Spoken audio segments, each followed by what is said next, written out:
Today marks Trade Day here in Korea, an occasion for recognizing the contributions of exporters to the country's economic success. President Moon Jae-in attended a Trade Day ceremony this morning where he praised Korea's economic recovery and shared his vision for an economic paradigm shift. Our Blue House correspondent Hwang Hojun reports. Corruption scandals, North Korea's provocations, the rise of protectionism.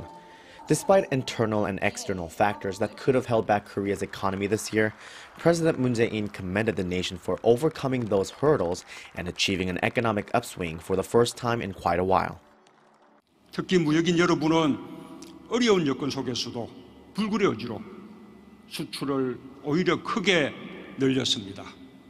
우리 경제와 국민들에게 할 수 있다는 자신감과 희망을 주었습니다.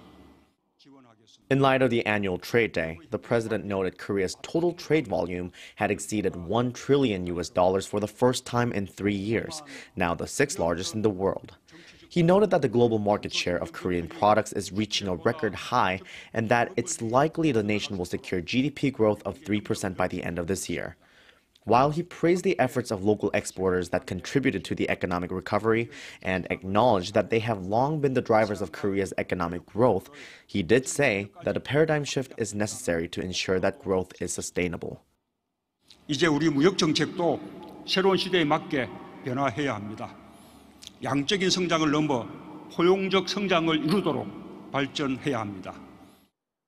President Moon stressed that small and medium-sized businesses, which account for 99% of all local firms and 88% of employment, must cultivate growth through exports and pledged government support to help them to do so.